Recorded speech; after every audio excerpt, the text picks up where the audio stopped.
Hello! ரொம்ப டேஸ்டியான mutton momos எப்படி பண்ணலான்னு பார்க்கலாமா? இந்த வெதருக்கு சூப்பரா இருக்கும். பட் டிஸ்க்ளைமர் இது அத்தென்டிக் மோமோஸ் கிடையாது. என்னோட வெர்ஷன்ல நான் பண்ணியிருக்கேன். ஃபர்ஸ்ட் அதுக்கு வந்து இந்த மாரி மட்டன் நல்லா கொத்தி எடுத்துட்டு, ஒரு கடாயில கொஞ்சமா ஆயில், அதுக்கப்புறம் கட் பண்ணி வச்சிருக்க வெங்காயம், கொஞ்சமா ஜிஞ்சர் ஜூஸ், சால்ட் அது கூடவே வந்து கட் பண்ணி வச்சிருக்க டொமேட்டோ, கொஞ்சமா வத்தல் தூள், அதுக்கப்புறம் மட்டன் மசாலா சேர்த்து, அது கூடவே மட்டன் சேர்த்து நல்லா வந்து ஈவனா மசாலால கோட் ஆகுற மாரி பெரட்டி விட்டுக்கோங்க. கூடவே கொஞ்சமா கொத்தமல்லியும் சேர்த்துக்கோங்க. இந்த மாரி ரெடி பண்ணி வச்சுக்கோங்க. அதுக்கப்புறமா நார்மலா சப்பாத்திக்கு நம்ம மாவு பெசஞ்சு வைப்போம்ல, அதே மாரி பெசஞ்சு வச்சுக்கோங்க. பட் மைதா மாவு மட்டும் யூஸ் பண்ணிக்கோங்க.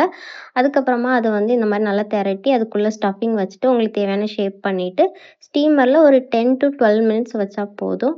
அதுக்கப்புறம் ஓப்பன் பண்ணி பார்த்தீங்கன்னா, ரொம்ப சாஃப்ட்டா வந்து சூப்பரா மோமோஸ் ரெடி ஆயிடும். நான் இப்போ வந்து அது எப்படி இருக்கும் அப்படின்னு உங்களுக்கு ஓப்பன் பண்ணி காமிக்கிறேன். பாருங்க. நல்லா சாஃப்ட் அண்ட் ஜூஸியா இருந்துச்சு. சாப்பிட்டு பார்க்க ரொம்ப நல்லா இருந்துச்சு. கண்டிப்பா எல்லாருமே ட்ரை பண்ணி பாருங்க. பாய்.